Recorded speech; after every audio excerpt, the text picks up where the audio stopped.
Meus irmãos, a paz do Senhor, evangelista Tiago Góes, eu quero vir aqui nesse rápido vídeo compartilhar com vocês uma mensagem, amém? Que o Senhor palestrou no meu coração. Eu tenho tirado esse mês de julho e esse mês de agosto. Deus tem falado muito comigo na parábola do filho pródigo, uma das parábolas mais conhecidas da Bíblia Sagrada, talvez uma das mais mencionadas, né?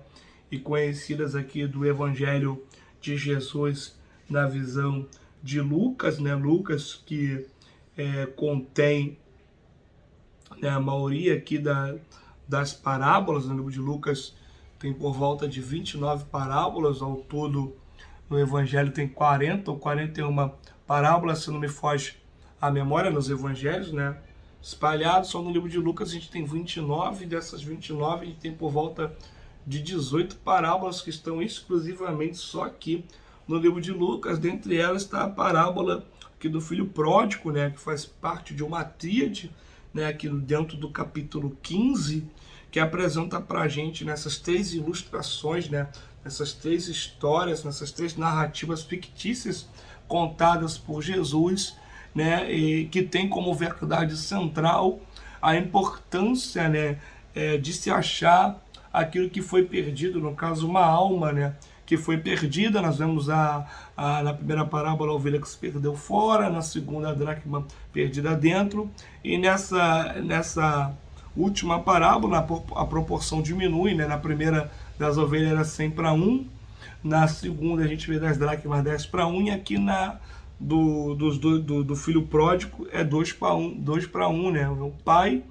né, e os dois filhos, o filho que está dentro, que infelizmente também no final a gente vai ver também que ele está perdido, né, meio que perdido, e o que sai, né, o que pede a sua herança, a parte da sua herança, e ele parte, vai para longe, viver de maneira dissoluta. Ele parte para uma terra longínqua, né? Aqui no versículo 13, Lucas 15, diz que ele parte para uma terra longínqua, ele vai para bem longe, e lá ele começa a viver dissolutamente, né? Versículo 13, essa expressão dissolutamente ali, essa expressão grega ali, do grego koiné, do Novo Testamento, fala alguém que viveu, né, intensamente os máximos prazeres, né, da carne, né?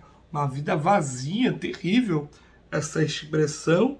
E isso vai gerar consequências, né? O cenário vai se tornar desfavorável, né? Vai se acabar o dinheiro, vai perder as falsas amizades, quem estava ao seu lado, né?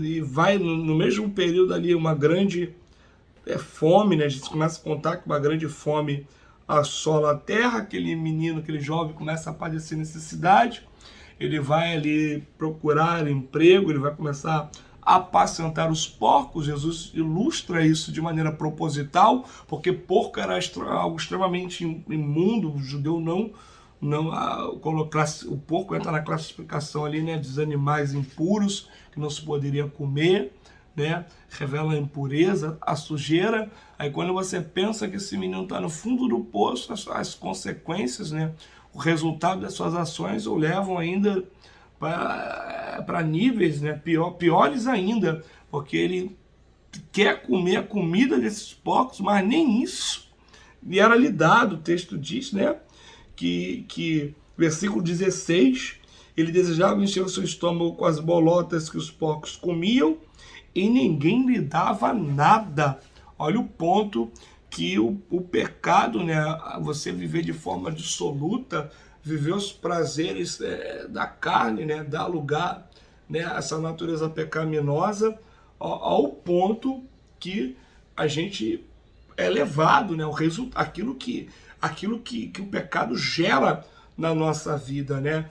Paulo, quando ele escreve aos Gálatas, ele diz assim, ó, capítulo 6, versículo 7, irmãos, não erreis, Deus, ele não se deixa escarnecer, tudo que você semear, você irá colher. Isso fica muito claro também na aliança que Deus faz com Israel, né? E lá em Deuteronômio, quando no livro, né, as palavras são ditas de novo, a lei é apresentada àquela geração que vai entrar na Terra Prometida. Quando a gente chega no capítulo 27, no capítulo 28, são apresentados para a gente o Monte Ebal e o Monte Gerizim, né? O Monte da Maldição, o Monte da Bênção, que fala aí da desobediência da palavra que geraria maldição e a obediência, né, da palavra que geraria a bênção. Isso fica apresentado para a gente ali, de maneira bem clara. Nossas escolhas, ela tem consequência. Esse menino, né, dentro da ilustração dessa história que Jesus está contando, ele tomou decisões ruins que o levaram ali a ficar caído, prostrado, né, em meio à sujeira, né, e parecer que não tinha mais jeito. Mas eu gosto muito do versículo 18 e é onde eu quero tratar aqui. O versículo 18, somente a parte A, é onde eu quero aplicar sobre a sua vida. Ele diz assim, ó, levantar-me-ei e irei ter com meu pai. Levantar-me-ei e irei ter com meu pai. Repare que quando ele está ali caído, né, em meio a sujeiras, impurezas, né, praticamente no fundo do poço verdadeiramente, ele não vai se deixar se levar por aquela situação. Repare que Jesus ele vai começar a apresentar agora uma reação desse jovem. Esse jovem ele vai reagir. Amém? Esse jovem ele vai reagir. Levantar-me-ei e irei ter com meu pai. E a primeira reação desse jovem foi se arrepender verdadeiramente. Repare que esse jovem ele não vai ficar só no sentimento. Amém? Vai haver uma reação, ele vai se arrepender de verdade, e esse arrependimento vai gerar uma ação. Amém? Esse verdadeiro arrependimento, ele tem que vir, ele tem que ser seguido, né? Ele tem que ser procedido ali com uma reação, com uma ação, me perdoe. Ele vai, levantar-me-ei e irei ter com meu pai. Ele se levanta e ele diz, irei ter com meu pai. Quando ele diz, irei ter com meu pai, para ele poder ir ter com o pai, ele vai ter que voltar pro caminho da casa do pai. Ele vai ter que voltar pro caminho da casa do pai. Repare que esse arrependimento verdadeiro, essa reação, vai levar ele de volta pro caminho da casa do pai. Pro caminho da casa do pai. E aí que eu quero salientar, aí que eu quero, sobre isso eu quero falar um pouquinho com vocês. Amém? O verdadeiro arrependimento não é algo somente que sentimos. Até porque a gente não vai ser definido somente por aquilo que a gente sente, mas por aquilo que a gente faz. Não adianta somente sentir num culto maravilhoso, muitos louvores, palavras, você é tocado, você chora, você fica triste. Quando você está vivendo uma situação que você sabe que está desagradando a Deus, você é tocado por aquilo ali, na hora do apelo do pregador, você vai lá na frente, você chora, se derrama no altar, está sentindo tristeza. Porém, se você sair daquele momento ali, da igreja, e não houver uma sequência nessa reação, não houver uma ação, se você não voltar para o caminho da casa do Pai, que é um caminho longe da vida dissoluta, da vida de mentira, de sujeiras, de nada vai adiantar. Simplesmente ali você vai estar sentindo um remorso.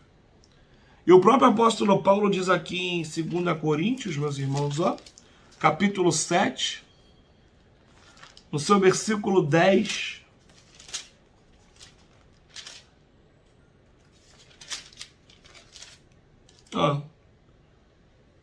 porque a tristeza, segundo Deus, opera arrependimento para a salvação, da qual ninguém se arrepende. Mas a tristeza do mundo opera a morte. Olha a diferença da tristeza do mundo e aquela tristeza segundo Deus, segundo a ação do Espírito Santo. Tem alguém que está ouvindo esse vídeo aqui e precisa entender que quando houve uma reação, segundo a história que Jesus está contando desse jovem, e essa reação, começou com um arrependimento verdadeiro e gerou uma ação, houve uma mudança de cenário. Quem estava vivendo no meio da lama, quem estava vivendo no meio aos porcos,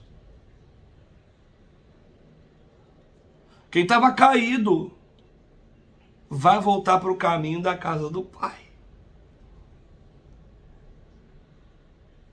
Volta para o caminho da casa do Pai.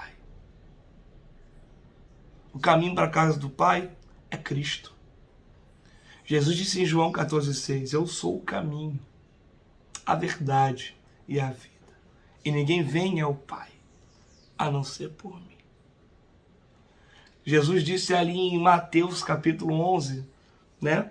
Versículo 28. Vinde a mim, todos que estáis cansados e oprimidos, eu vos aliviarei. Tomai sobre vós o meu jugo e aprendei de mim, que sou manso e humilde de coração, e encontrareis descanso para a vossa alma, porque o meu jugo é suave e o meu fardo é leve. Tá bom? Fica com essa palavra. O caminho está aí. Enquanto houver vida, há esperança. Por mais que você esteja caído, sujo, tenha vivido uma vida dissoluta, há oportunidade de mudança de cenário. Ela está disponível. Se arrependa verdadeiramente. Deixe o Espírito Santo trabalhar em sua vida. E volte para o caminho da casa do Pai. Reaja. Reaja. Reaja. Fica com essa palavra e que Deus os abençoe. Amém?